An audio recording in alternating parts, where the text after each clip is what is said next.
there's a large group of Bitcoiners who have a different set of first principles. And that one of those first principles appears to be that a monetary network like Bitcoin should not have JPEGs on it. When Bitcoin started having JPEGs on it, it violated one of their first principles. So they had to work backwards to create a new line of rational thinking instead of reconsider that their first principle was wrong. I'll just say, I'm not a neutral party in this. I'm very opinionated, and I've been trying to cover it kind of neutrally, but I broke, Colin. I finally broke. A man let loose. Yeah, you can only say so many crazy things before I too take the gloves off.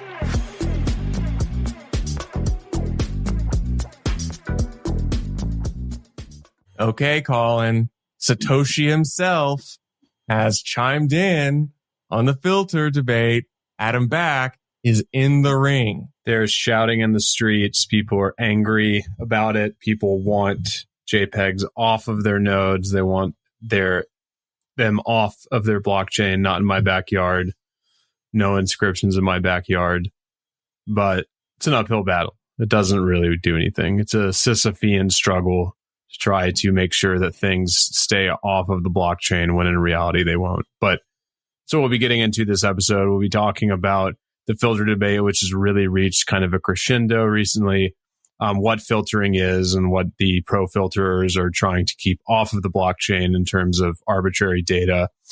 And then we'll be talking about why ultimately a lot of this doesn't really work out the way that it is put into when practice is taken off the paper, it doesn't really do well at all. So yeah, and we're going to split this into two parts. The first part, I apologize, will probably be a lot of me monologuing, talking about forming the argument for why Bitcoin is censorship resistant and how this applies to filters. Then we'll try to inject some of our personality into it and riff on some of the wild characters and things which have been said and done out of this. But I'll just say, I'm not a neutral party in this. I'm very opinionated, and I've been trying to cover it kind of neutrally.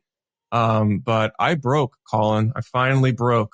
I've started... A man let loose. Yeah, you can only,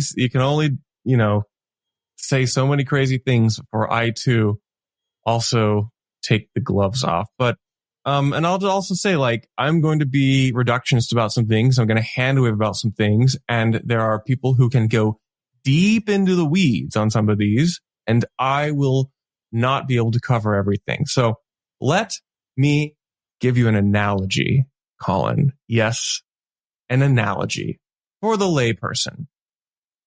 Let's imagine that I send you, Colin, a letter.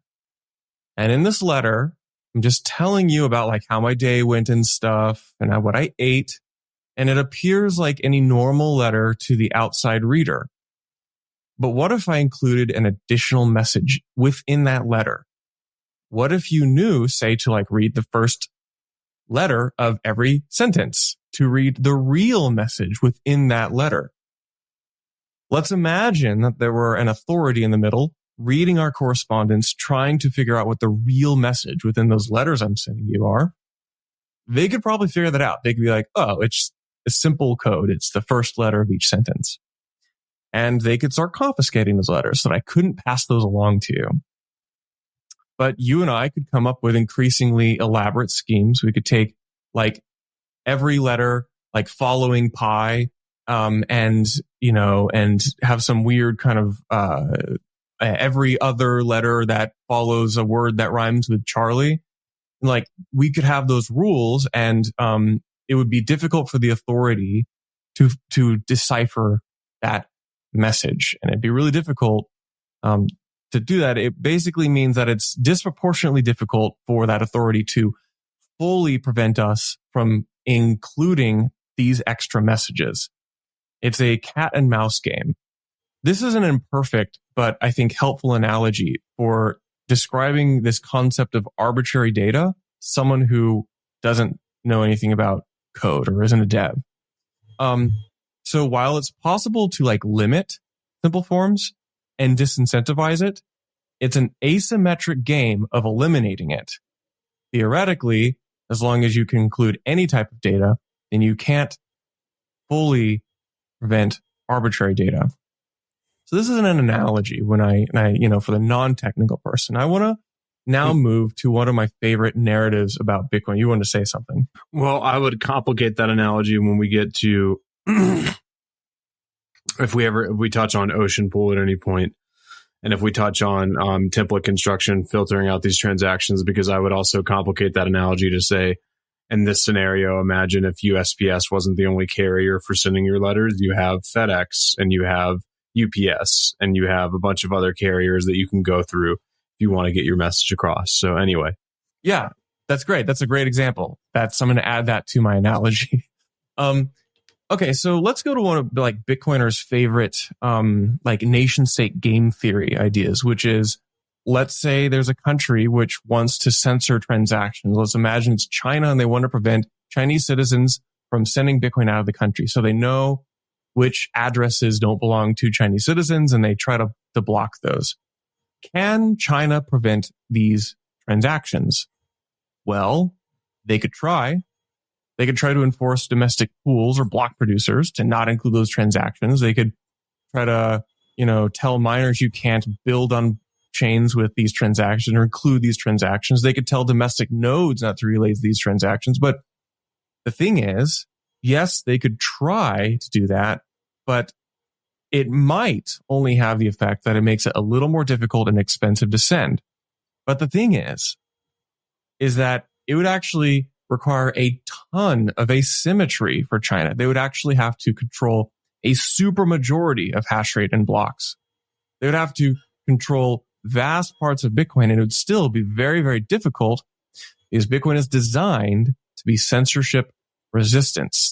This is interesting because this is, I would say, one of the core concepts that Bitcoin maximalists have told ourselves about why Bitcoin is special, that no state can prevent this. This is why it is this like bearer asset, self-custodial, censorship resistant. With censorship resistant networks, we have this problem of spam. Spam is very difficult to define. As much as people will try to tell you there's a definition, there's really not a strong, good definition. An example of historical attempts to solve the spam problem are email, where email is very easy to send a bunch of messages to everyone. In fact, it's pretty much free. And so the spam prevention mechanisms on the email protocol basically meant that over time, email had to become permissioned by gatekeepers who basically decipher whether all these messages are spam or not. Bitcoin solved this using a mechanism called proof of work and the fee market. Proof of work is a concept which we attribute to many people, but often bring up Adam Back because he's referenced in the white paper for this. So Bitcoin's primary defense against spam is requiring users to pay a fee to send a transaction. This fee is calculated by two main components: how big your transaction is, like how much block space you want to use, and then an estimation of how urgent you want that transaction to be. How soon do you want it to get into a block? The bigger or more complex, the bigger your transaction is, the higher the fee. And the more urgent the transaction is, the higher the fee. Bitcoin also has a limit of how much can fit into it. This is what we call the block size. So no matter what transactions go in, there is a hard cap on the total amount of data that we can put into a block. And that is roughly 4 megabytes right now. We fought a whole war over this. We call it the block size war. One of the things we did in the block size war is say that we're not going to commit to future block size increases. We're going to establish a cap at the consensus level so that we preserve the ability to run a node for everyone, because they're not having to spend a lot of money and resources to accommodate all of the data. We're going to put a cap on it. It's important to say that whatever the transactions look like, whether they're financial or whether they're entirely JPEGs, the amount of data that node runners have to store is capped at an upper limit of 4 megabytes per block, which comes out to about 250 gigabytes per year, which is not really that expensive. That might be like spending $100 per decade on a new hard drive. Where does arbitrary data come in? Because one type of arbitrary data are JPEGs or token schemes. And this is what's getting a lot of people angry these days. But this is an old conversation. This is an old argument that actually goes back. The most recent one, the famous one from history is from 2014 in the creation of op return. People were putting arbitrary data on Bitcoin, and they were actually routing around the public relay network, submitting these directly to miners. This is a good time to talk about policy versus consensus. There is a great thread by the user Orange Surf to talk about policy and consensus. I wrote about it in a previous Blockspace media article last spring. I'd recommend you read it. But basically, imagine a Venn diagram of any transaction which is valid within Bitcoin. We call these consensus valid transactions. Then you have transactions which your node will relay, that is, pass along to the next node. And we call those standard transactions. Your client, whether you're running Bitcoin Core or Bitcoin Knots or another different Bitcoin client, may have certain default standardness rules. The Venn diagram is that valid transactions is a bigger circle. Standard transactions is a subset of those transactions. And sometimes we do not pass along transactions because your node may deem them harmful to the network or to itself. A good example would be denial of service vector, where your node gets blasted with a bunch of transactions, which make it really difficult to operate and can have toxic qualities in the network. These are actually somewhat well defined as a category. And so these are transactions that could go into Bitcoin. I've done a podcast with Portland Hodl about one of these, but the standard trend, the thing is, there are valid transactions which are neither standard nor DOS transactions.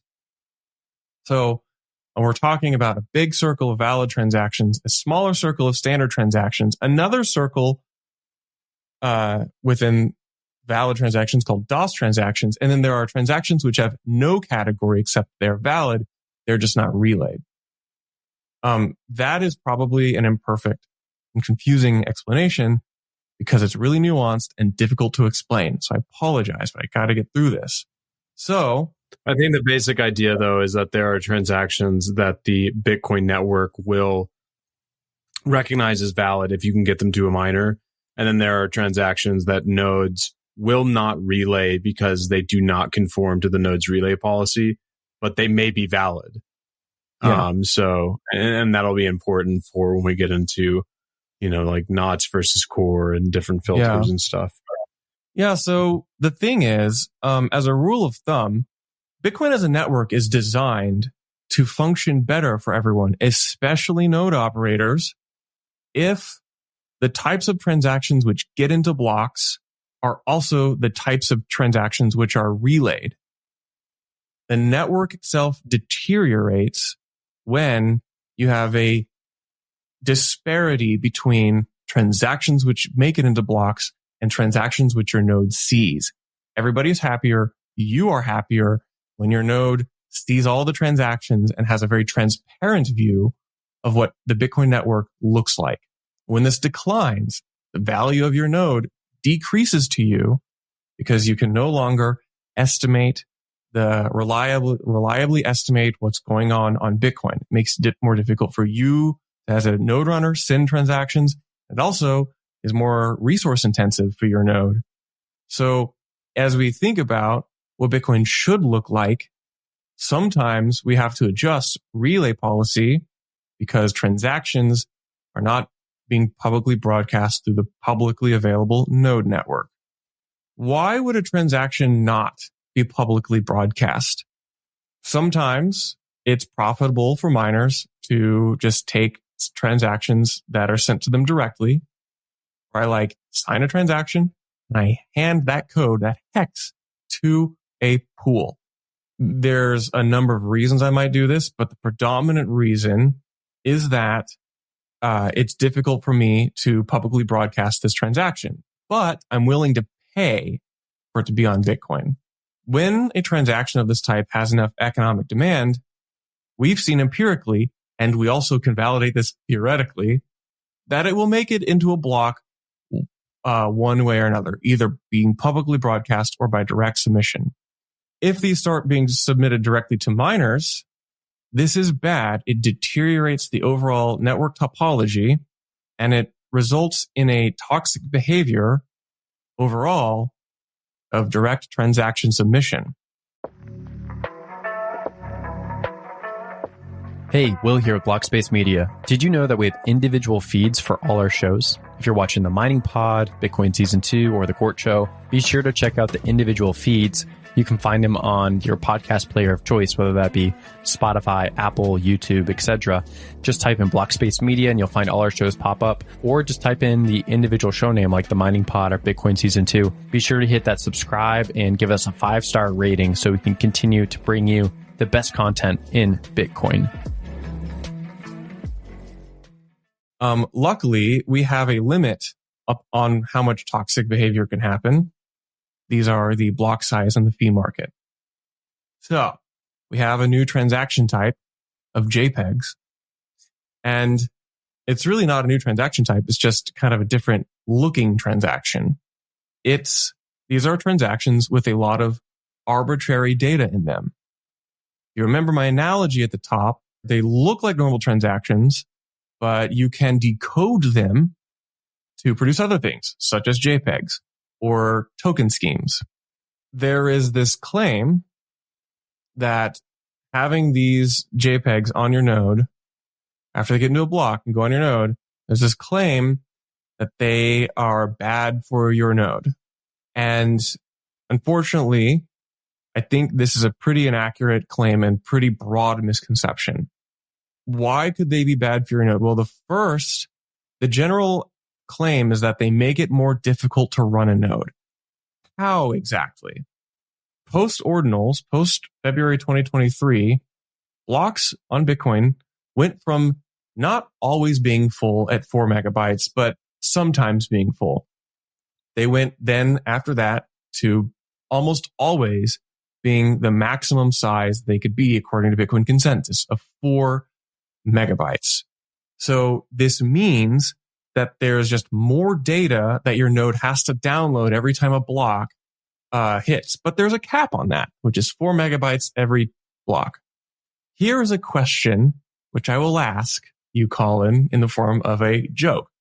What weighs more, a pound of feathers or a pound of gold? The answer is they weigh the same. It's both. Yeah. Yeah. They weigh the same. They look and feel different, but they weigh the same. We can apply this analogy to Bitcoin blocks. A block can be full of what we know to be just monetary transactions, or it could be full of just JPEGs. It is still going to cost the same amount of bandwidth and time for your node to download those two. It is a general assumption that a successful adoption of Bitcoin looks like blocks being pretty full most of the time consistently.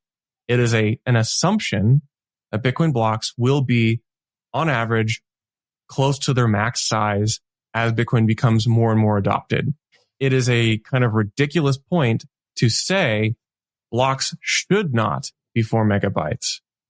And so we, as a network, have made the assumption that this is always going to happen. So can I steel man the other side?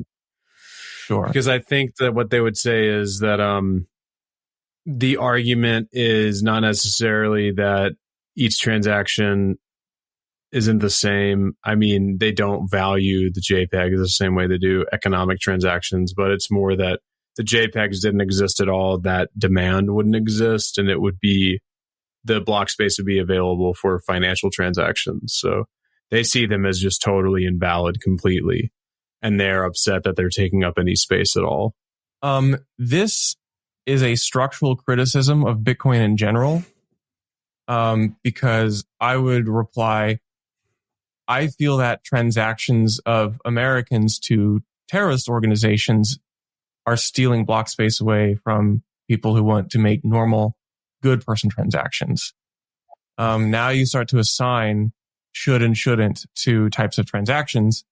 Bringing up my nation state analogy at the beginning, Bitcoin is designed so that you do not make moral judgments about the transactions because it is asymmetrically difficult for you to enact and enforce those moral judgments.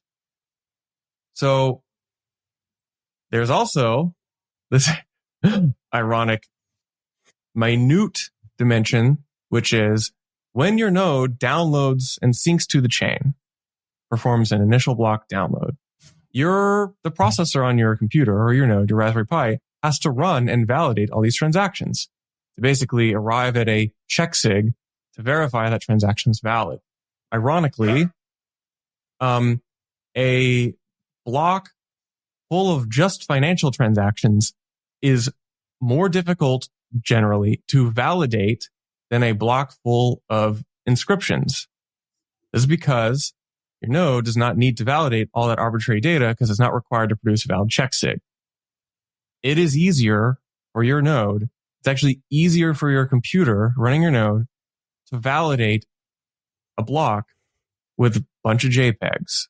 So at a hardware level and a bandwidth level, it is both easier and indifferent. Okay, what if we do try to assign a morality to these JPEGs? And we try to say, well, we're going to try to prevent these transactions from propagating across the Bitcoin network because we're going to run a bunch of nodes and try to filter these transactions and kind of capture them. You can try to do that. However, Bitcoin is literally designed to prevent this from working. It's very important to emphasize that this is a foundational principle of Bitcoin that is very difficult, nigh impossible to filter valid transactions which want to pay fees. There's this tracker. We're tracking like what percentage of the overall reachable nodes are filtering nodes, not nodes, you will, and it's climbing.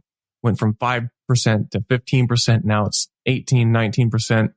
What percent do you have to have of overall reachable nodes for transactions to have a moderate difficulty getting into a block?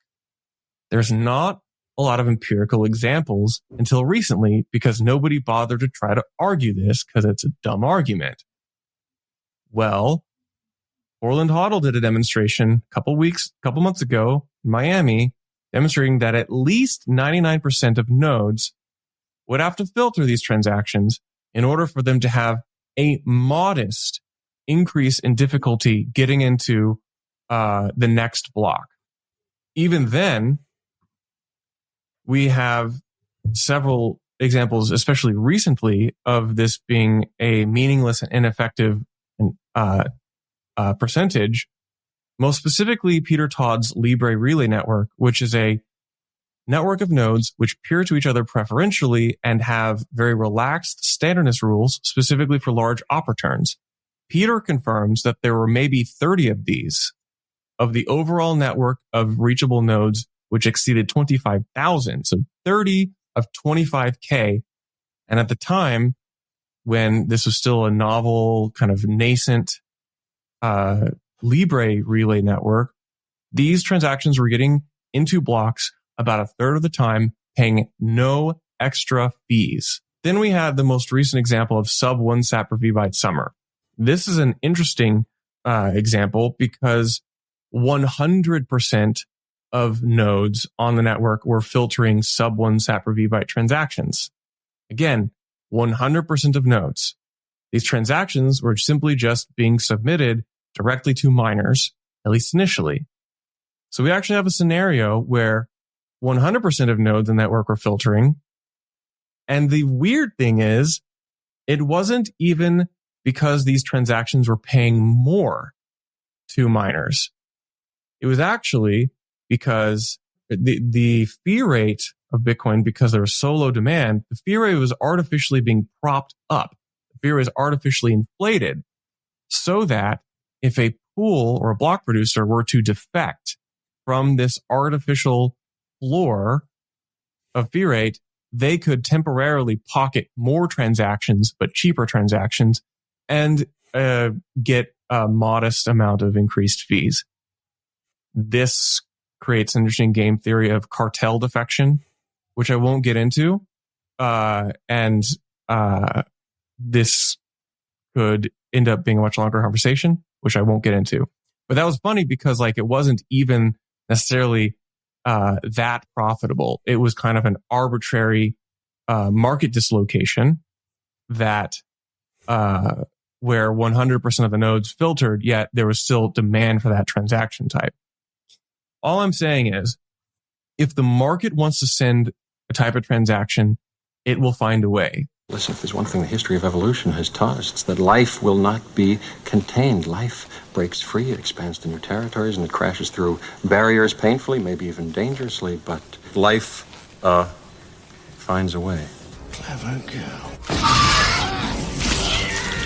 There's this claim from people who want to filter transactions that filters work because we have not seen a transaction of a certain type or of type X.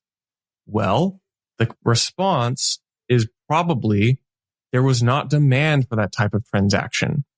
This is a really difficult claim to evaluate, but if this were true, that filters did work, we would expect to see filters creating those transactions, creating a scenario where those transactions have to pay a premium above the median fee rate at the time. And then they would decline in response. However, we have no evidence of that. So there's no evidence to support that claim. In fact, we only have evidence to say that this was simply just the market losing interest in that type of transaction. If you made it this far, I have one last point before we get into the fun riffing crash out stuff. And I try to think about this in the coded language that Bitcoiners love to use about first principles. And I make this argument. One of the big divergences in the debate appears to be that there's a large group of Bitcoiners who have a different set of first principles.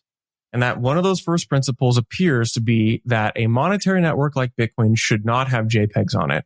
When Bitcoin started having JPEGs on it, it violated one of their first principles. So they had to work backwards to create a new line of rational thinking instead of reconsider that their first principle was wrong. There are two first principles which are in direct conflict of one another: not having JPEGs and censorship resistance. Kind of like the letter analogy at the beginning. You cannot prevent arbitrary data fully, or at least it is a directly conflicting first principle with a censorship resistant network. The beauty, though, that I will say is that I do not believe Bitcoin is for JPEGs or data storage as its primary purpose. You can, because of Bitcoin's fee market, have functionally no JPEGs, because JPEGs are very large transaction type. They cost a lot to produce. And if Bitcoin is to succeed as a monetary network, there is no way that fun little collectibles and a sidecar of speculative assets can ever compete with a nation state or non-sovereign monetary network. A lot of people will reply, well, actually, we should discourage JPEGs in this network. So the thing is, I would agree. And the thing is, when we have soft forked Bitcoin, there was discussion over the amount of arbitrary data that could be included in Bitcoin. We have argued about this. We have established a block size. We have established a fee market. Specifically, Taproot and SegWit were aware of the arbitrary data components and deemed not a sufficient risk to Bitcoin because we have other components and disincentives. The reason JPEGs are on Bitcoin is because it is very, very cheap to use Bitcoin. And so the JPEGs have no competition. If they were to have competition, we would see them decline. And we actually have empirical data supporting this. I'll say that I myself was pretty conflicted about this during the early days of ordinals because I was there. And I actually had to go back to the basics to try to understand like where I stood on this issue. I was really conflicted in the first couple weeks of February 23. But there was a really good post on the mailing list from Andrew Polstra where he says, unfortunately, as near as I can tell, there is no sensible way to prevent people from storing arbitrary data in witnesses without incentivizing even worse behavior and or preventing or breaking legitimate use cases. If we ban, quote, useless data, then it would be easy for would-be data storers to instead embed their data inside useful data, such as dummy signatures or public keys. Doing so would incur a 2x cost to them, but if 2x is enough to disincentivize storage, then there's no need to have this discussion because they will be forced to stop due to fee market competition anyway. He references a way of storing data in public keys, which BitMEX recently did a demonstration of. So I won't read the rest of his stuff. I recommend you read his, it's only 2 paragraphs. But I think I got through in 30 minutes, my monologue, and I appreciate you and the audience patiently struggling through this. Do you want to go to the drama part of the episode now? Let's do it. Okay. Here is where the fun begins. I made a thread. The most recent time that we had the crash out flare up in April, documenting some of the insane things people were saying. And as the most recent filters narrative spun up, it spun up because we had at our conference a presentation by Cetrea, a Bitcoin rollups company, presenting to some Bitcoin core developers. The core devs saw that Cetrea was using this one undesirable thing for Bitcoin, and they said, well, if companies like Cetrea are going to do this, then we need to relax standardness so that we disincentivize toxic behavior on Bitcoin. Cetrea did not ask for this. They just happened to be doing a technical demonstration. This caused a whole crash out on the Bitcoin Core GitHub repo discussing this change, which is the remove arbitrary limits on op return outputs. All hell broke loose. And we basically saw a bunch of people who didn't want this, who I would classify as the now filter movement, hop in to the GitHub issue or the PR and say, I do not acknowledge this. I do not want this. But the thing is, a lot of people think that this is literally like a vote system. A lot of people think that a decision for adding this code or this change to Bitcoin Core is literally just like a poll, but it's not. And especially because a lot of these people have never really used GitHub. They don't know the who's who of who's been doing the work, who's a subject matter expert on relay policy. If you remember, Jameson Lopp was then accused, because he supported this change, he was accused of having ulterior motives to promote his private company upon which he has which he is an angel investor, and that he's using Bitcoin Core and forcing them to make this change because personal gain and profit.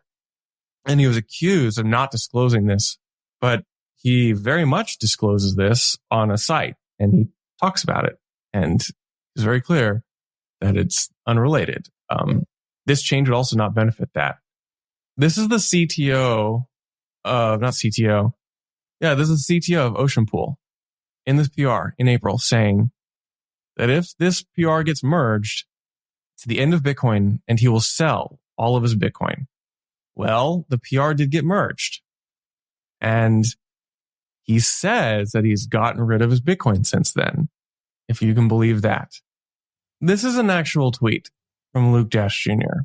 saying that Jameson Lopp was rubbing this change, quote, in our faces, saying, quote, this is a literal quote, that Jameson Lopp fully intends to rape us being the node runners. He says they're literally committing violence against Bitcoiners.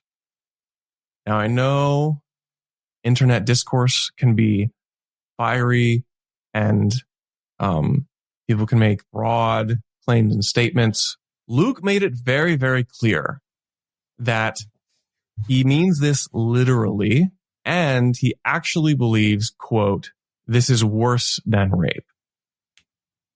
This is, I wish I could say this is like an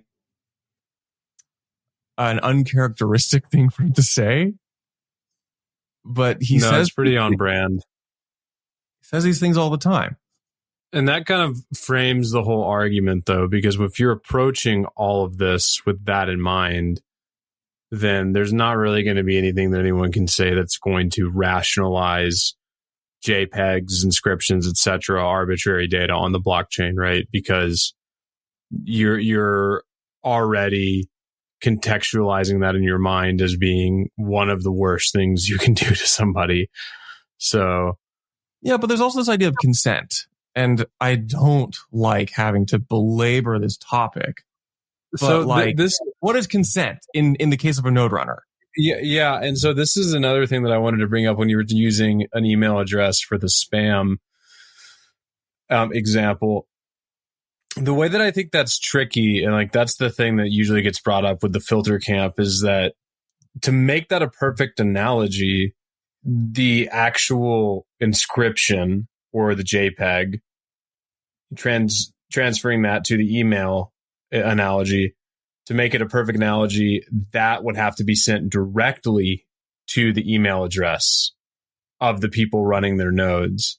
So it's like you have the email address and then the email servers holding all the data.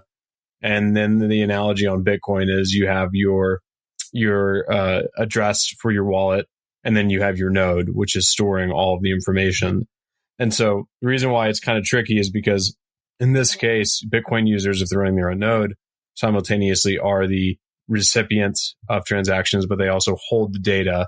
So in this case, they're acting like the email service provider, right? Because they're actually holding the data for all the emails. But the thing that's annoying about that analogy to me when the filter proponents make it is like ultimately, to your point, the whole concept of consent here, it's like you're kind of consenting to running transactions that conform to Bitcoin standardness and to store them.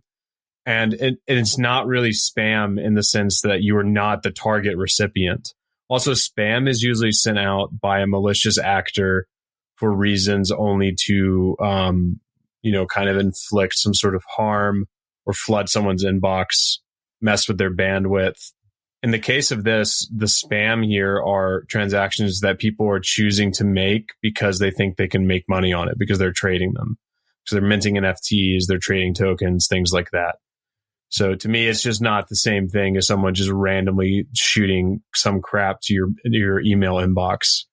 And again, also like they're not dusting your address. Like they're not sending small amounts of Bitcoin to your address. They're just mining. They're sending things to be mined onto the blockchain. So yeah, you may not want to store that on your node, but that's not the same thing as someone just sending something to you without your consent. I would also say that this gets into the semantics. I'm willing to play ball on I'm willing to argue this point of consent because I would say that validating blocks is the consent. If you can choose to say that you do not consent by invalidating a block with transactions you do not like in it. This is, however, expressing that you do not consent with the Bitcoin network. So I would say that it is false based upon this semantic distinction that you are not consenting. I would say you can turn your node off, you can fork. Otherwise, you are consenting to these transactions. I don't even think that this is a very productive point to make, but because Luke insists, and this is a very strong point repeatedly made from the pro filter camp, this is why I think it deserves a counterpoint. I'll also pull up this good blog from BitMEX, who I repeatedly reference on this topic, on just like what even is spam. Like, it's really difficult. There's a couple things which we can like define spam as. Spam is cheap and easy to send with no cost to the user. Spam can be different based upon the subjective theory of value. Now, I know Bitcoiners are going to crucify me for using the word subjectivity, but unfortunately, this is, I think, the most useful way to think about this. Quote from BitMEX, while images on the blockchain may seem spammy to many, we agree with the subjective theory of value. The value of various consumer goods and services does not reside objectively and intrinsically in the things themselves, apart from the individual is making an evaluation.